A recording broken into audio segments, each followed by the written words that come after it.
What's up, people of YouTube? My CRITIC backhand. Well, I reviewed it. Did Home Alone 1 2 years ago. I reviewed Home Alone 2 1 year ago. So I figured, let's finish them off. I'm not reviewing number 3, and that's it. I'm gonna wrap it all up. We're reviewing Home Alone 1 to 6. There are 6 Home Alone movies. 1 or 2 was fine enough, but no, we have like a third one that doesn't even have the McAllisters in it. Not even like, just any mention of them. The 4th one does bring the McAllisters back, but with different cast and storytelling. And number 5, I don't really know. I didn't watch number 5 that much. All I know is there's a royal heist, and we're not going to talk much about them. And then number 6, let's just do this. Okay. Hey, let's start off with number 3. Now, as number 3 would go, it released it in 1997, basically 5 years after the second one. They wanted to make a Home Alone 3, but due to the fact that Macaulay Culkin's out of his cute stage, he was probably like 15 during that time. So they decided to make a new story with new characters. Okay, I get it. Okay, I'm fine with that. I'm fine with them making a Home Alone reboot, like changed. But why does it have to be called Home Alone 3? It doesn't feature the McAllisters. It doesn't feature Kevin. It doesn't feature the Wet Bandits or Sticky Bandits. So it's like, why call it Home Alone 3? I'm fine with it just being a Home Alone remake. That's fine. What's the movie really about? It's about a 5-year-old kid who gets chicken pox. But these terrorists want this thing because it's in a toy. This thing that controls missiles, but it's in a toy car and it got switched up at the airport. So they go house to house looking for it. And due to the fact that he's the only kid, the only person in the neighborhood who doesn't stay at home. Thank God the owners of the other houses don't have babies or jobs that require staying at home or not sick like him. Whatever. It's up to him to defend the house. And honestly, I like this version. Yeah, I know. To be honest here, I really did like Alex, and I did like these criminals. Well, sure, he's no Kevin McAllister, but here's the thing. If they wanted to make a sequel to Home Alone, then why couldn't this movie be like why couldn't Alex's dad be Kevin, but grown-up Kevin? And, he settled down, had a family, and the whole send traps and defend the house runs in the family and all that. Whatever. This is 2 ways I would improve this movie. Number 1, get rid of the number 3 because it doesn't feature any of the McAllisters. Number 2, make Alex a McAllister. Make his dad Kevin. And this is him as a grown-up and all that stuff. And we're just seeing his son, basically doing what his dad did, Oh, that's how I would fix this movie. But no, it calls itself Home Alone 3, even though she got a child who's on his own, and he sets a bunch of traps to defend his house and the neighborhood. But, yes, but you might as well not call it Home Alone 3, because it just doesn't feature the McAllisters. Alright? And, yeah. In other words, I did think the story was kind of decent. There were some things that were kind of cool. I did like what was supposed to be the Wet Bandits in this movie. I did think some of the traps were clever. And, honestly, I'd give this movie a solid 10, a solid 7 out of 10. And maybe if Alex was the McAllister or it didn't have a number 3 on it, maybe, other people would have second opinions on it. Anyway, enough with that. If you thought a movie that didn't have the McAllisters, a Home Alone movie that didn't have the McAllisters in it, wait till you see number 4. Or Home Alone 4, Taking Back the House, which does feature the McAllisters, but they're all different casts. Oh my god. Oh my god. Oh my god. What do I begin with this? Okay, this kid right here is supposed to be Kevin. And blah blah blah. Their parents are going through a divorce. Blah blah blah. Are Harry Marv's in this movie. Don't get me wrong. I liked Marv more than Harry, but apparently Marv has a wife. When I saw that, that one of the wet bandits was coming back, I honestly assumed that I was gonna be Harry because of the hat, and because in Home Alone 1 we saw that Joe Pesci wore a ring on his finger, on his ring finger, and that honestly, there was like three possibilities. Number one, Harry had a wife. Number two, that ring represents that he's married to crime. Number three, Joe Pesci forgot to take it off. So yeah, Anyway, this movie's just a wreck. Kevin's parents get a divorce. Okay, I can believe each and every single one of the McAllisters wanted to leave each other, but I don't know. The mom and dad, they seemed like, they actually did care for one another, So when did this happen? When is this taking place? Again, can we understand why they're getting a divorce? Whatever. Kevin decides to run away to his dad's to meet up with his new girlfriend, and whose house looks amazing.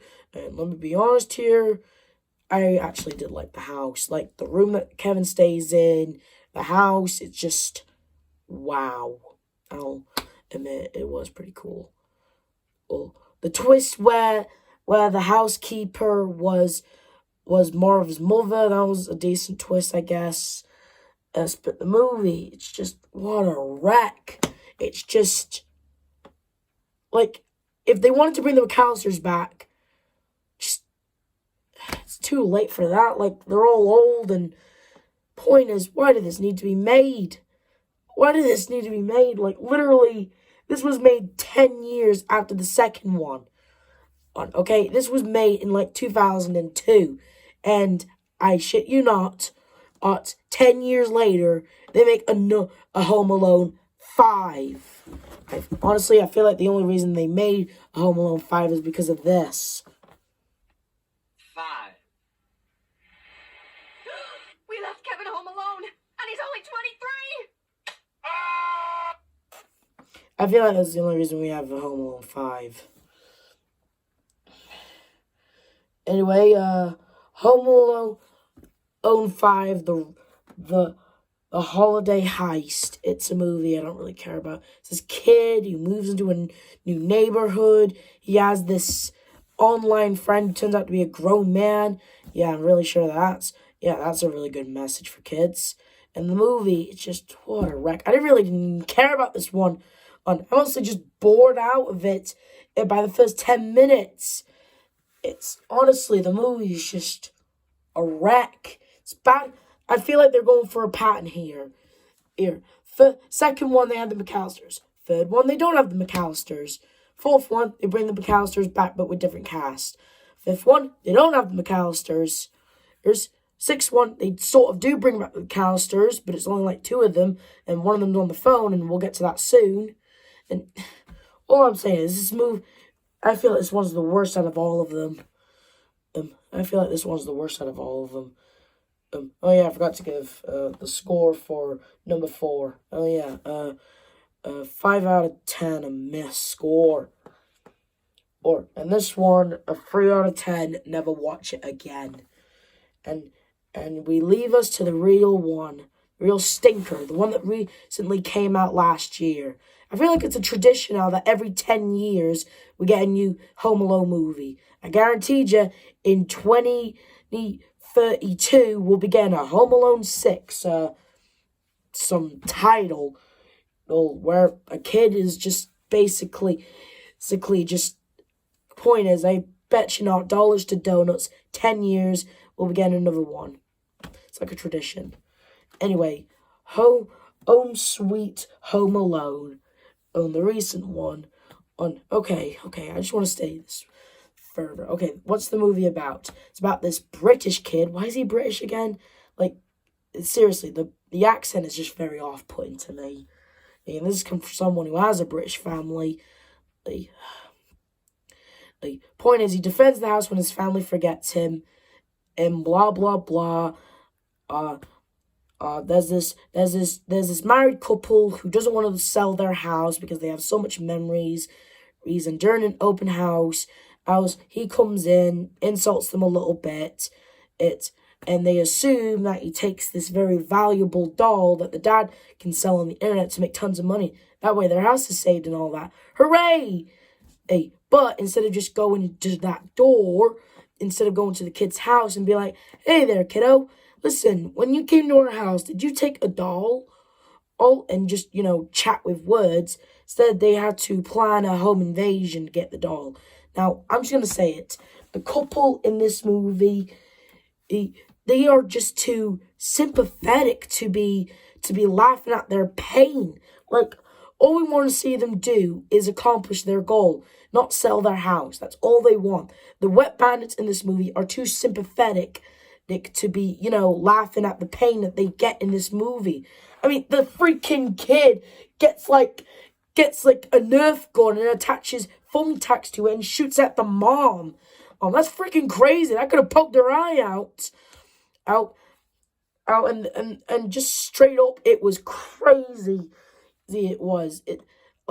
I'll admit, maybe if they did that crap to Marvin Airy, maybe, but these couple are just nice parents who just don't want to see their house get repossessed. Yes, they're too sympathetic to be laughed at. We're basically ruined for them, and all we're seeing is this little brat just torture them because of a misunderstanding, because they had a failure to communicate. I mean, there's opportunities when the mom and dad are like, stop, hey, wait, hey, and he's all like, never, die. It's a freaking psycho. I mean, I'll admit it was sweet at the end, and where the family that he basically tried to murder takes him in while his family tries to do their best to come back here, you know what I mean? I'll admit, it's kind of sweet to see them being very forgiving like that. And it turns out the kid never took the doll. He just took a soda. In other words, they managed to get the doll, whoopee, but still, this movie was a train wreck. Maybe if the wet bandits in this movie were actual bad guys, maybe the slapstick would be awesome. But no, they're just nice people who don't want to see their shit get repossessed. I'd be rooting for these people. Anyway, the only thing that I really liked in this movie was that they brought back Buzz, the actual actor who played him.